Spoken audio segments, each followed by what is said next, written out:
তুমি অনেক রেগে যাচ্ছ আমার কথাতে। ছিল তোমার কথা যখন ওর বাপকে তোমার বাড়ির ভিতরে তোমার বাপ ছোট করতেছিল তখন একটা কথা বলতে পারো নাই? তখন মুখে কথা আসে নাই তোমার? আমার কাছে আর কোনো অপশন ছিল না। আমি অনেক চেয়েছিলাম তোমাকে আমার লাইফে আঁকড়ে ধরে রাখতে। আমার তোমার সাথে একটা কথা আছে, বল। সিরিয়াস কথা। কি সিরিয়াস কথা? আমার বাসা থেকে বিয়ের ব্যাপারে কথা চেয়েছিল। আনন্দ করি না, তাহলে তো খুবই ভালো। চলো বিয়ে করছিল। বিশ্বাসটা তোমার কাছে যে এতটা সহজ, আসলে কিন্তু সেটা এতটা সহজ না। বিষয়টা তো ওরকম কঠিন না।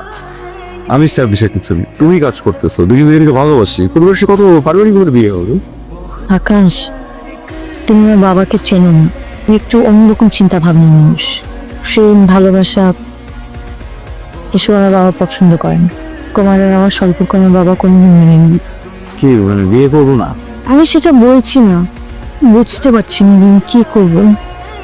টেনশন করো না, তোমার বাবার সাথে কথা বলো, তারপরে যদি না মানে আমরা আমাদের মতো করে বিয়ে করে ফেলবো। আমি আমার বাবার অনুমতি বিয়ে করতে পারবো না। আমার মা মারা যাওয়ার পর আমার বাবা আমাকে কোলে পিঠে করে মানুষ করেছে। সেকেন্ড বিয়ে পর্যন্ত করেনি, সেখানে আমি স্বার্থপরের মতো বাবার অনুমতি ছাড়া বিয়ে করে ফেলবো? ঠিক আছে, বাবার অনুমতি ছাড়া বিয়ে করবো না, বাবার অনুমতি নিয়ে ফেলবো।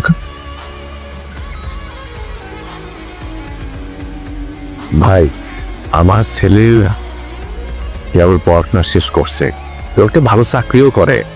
আমাদের বিষয়ের সাথে সম্পর্কে ইনশাল্লাহ কম নাই। আপনার মেয়ে যদি আমার বাড়ি বড় হয়ে আসে, সুখী থাকবে। আমার মেয়ে কোথায় সুখে থাকবে কোথায় থাকবে না সেটা আমি খুব ভালো জানি। অবশ্যই বাবা হিসেবে আপনি সেটা ভালো জানেন। ওরা দুজন দুজনকে পছন্দ করে। ওরা যদি একজন আরেকজনের সাথে সুখী হতে চায়, আমারও তো সমস্যা থাকার কথা না, কি বলেন? সমস্যা আছে মানে? অবশ্যই সমস্যা আছে। এই যে পছন্দ করা করি, এটা তো সবচেয়ে বড় সমস্যা। সমাজ এটা ভালো চোখে দেখে না। নাই, ওরা তো খারাপ কিছু করতেছে না, দুজন দুজনকে ভালোবাসে। হিংসে করে পোলাপান একজন আরেকজনের সাথে বিয়ের আগে পরিচয় থাকতেই পারে। আপনি যদি টেনশন নিতেছেন কেন? আমার ব্যবসা আছে, আমার একমাত্র ছেলে, টাকা পয়সার অভাব নাই। আপনার মেয়ে যদি আমার বাড়ির বউ হয়ে আসে, ওকে আমি রাজধানীর মতন রাখবো। আপনি চুপ থাকেন, আপনি চুপ থাকেন, আর একটা কথা দেবেন না। আপনি তো একটা ফালতু লোক, আপনি পুরাই ফালতু। সে আপনার ছেলে তো আমার পছন্দ ছিলই না। আপনার সাথে পরিচয় হওয়ার পর আমি আমার মেয়ের আপনার বাড়িতেই পাঠাবো না।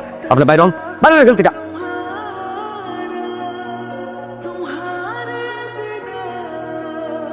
কেন Sohana? I am really sorry Akash, আমি বুঝতে পারিনি বাবা এরকম রিয়েক্ট করবে। তাহলে বিশ্বাস করো আমি তোমাকে আসতে বলতাম না। এখন যাওয়ার দিন থেকে আমি বললাম তো সরি, আমি সত্যিই বুঝতে পারিনি। আচ্ছা চলো আমরা পালিয়ে বিয়ে করে ফেলি। হ্যাঁ, এক মিনিট আমার পালিয়ে বিয়ে করবো? আমার বাপকে ছোট করতো, আমার মাকে আরো ছোট করতে? কে তোমার বাপ? হ্যাঁ, নিজেকে কি মনে করে তোমার বাপ? হার্ড ক্লাস একটা লোক, কিভাবে কথা বলা উচিত এই শিক্ষাটা পর্যন্ত তার ভিতরে নাই। তুমি অনেক রেগে যাচ্ছ আমার কথাতে। ছিল তোমার কথা যখন আমার বাপকে তোমার বাড়ির ভিতরে তোমার বাপ ছোট করতেছিল, তখন একটা কথা বলতে পারো নাই? তখন মুখে কথা আসে নাই তোমার? তোমার সাথে আজকের পর থেকে আমার কোনো সম্পর্ক নেই। আমি জানি তুমি কোনো কিছু মিন করে বলছো না, তুমি অনেক কষ্ট পেয়েছো, একই ধরনের কথা বলছো। আমি তোমার জায়গায় হলে একই কথা বলতাম। আমাদের সম্পর্কটা এভাবে ভেঙে দিও না প্লিজ।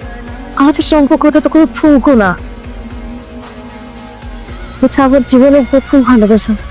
প্লিজ আমার ব্যাপারটা একটু বোঝার চেষ্টা করবো প্লিজ। যেই পরিবারে আমার বাবা ছোট হয়েছে, ওই পরিবারের মেয়েকে বিয়ে করে নেওয়া আরো ছোট করতে পারবো? সম্পর্ক নাই। তুমি বুঝতে পারছো না, তোমার কিন্তু পরে অনেক কষ্ট হবে, তুমি কিন্তু থাকতে পারবে না। কথা তো একটু বিশ্বাস করো প্লিজ। প্রয়োজনে আমি মরে যাব। গুনগুন একটা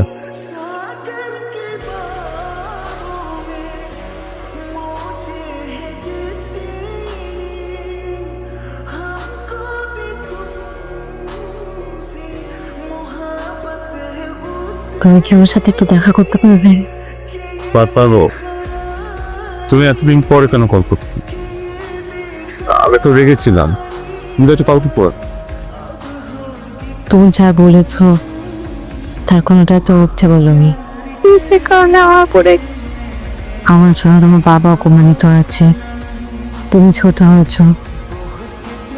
আসলে আমি তোমার বউ হওয়ার যখন সেজন্য তোমাকে ফোন করে সাহস জোগাতে পারিনি, কারণ আজকে তোমার সাথে আমার দেখা করাটা খুব জরুরি।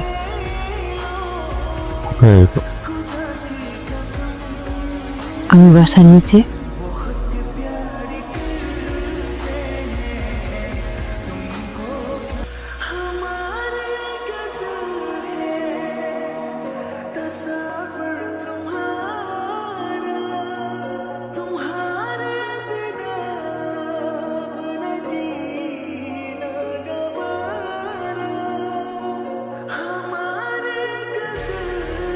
ভেবেছিলাম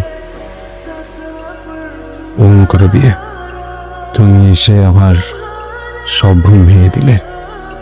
আমার কাছে আর কোনো অপশন ছিল না। আমি অনেক চেয়েছিলাম তোমাকে আমার লাইফে আঁকড়ে ধরে রাখতে। এখানে এসে সবকিছু সাজানো দেখে ভয় পেয়ে গেছিলাম, পরে মনে হলো ভুল ভাবতেছি, অন্য কারো বিয়ে। কিন্তু তোমাকে দেখে সব ভুল ভেঙে গেল। অপশনটা দাওনি ঘৃণা করার, ঘৃণা করার মতো তো কিছু করোইনি। কিভাবে করবো ঘৃণা বলো? তুমি আমাকে দূরে সরিয়ে দিয়েছো। তুমি জানো আমি বাবাকে অনেক বোঝানোর চেষ্টা করেছি, কিন্তু সে কোনোভাবে রাজি হয়নি। আমি যদি আরেকটু বেশি জোর করতাম তাহলে আমার বাবা মরে যেত। যে মানুষটা আমাকে এত বড় করেছে, আমি কি পারি তাকে মরতে দিতে? তুমি আমাকে অনেক ঘৃণা করো, তাই না? আমাদের এই পরিস্থিতির জন্য তুমি আমি কেউই দেয় না। সেই দিন বাস্তবে যেরকম আমি এই ছাতাটা হারিয়ে ফেলেছিলাম, ছাতার সাথে যদি আমি তোমাকেও লাইফ থেকে এরকম হারিয়ে ফেলতে পারতাম তাহলে হয়তো এত কষ্ট হতো না, তাই না? জীবনে কিছু কিছু ঘটনা না ঘটাই ভালো, তারপরও ঘটে যায়।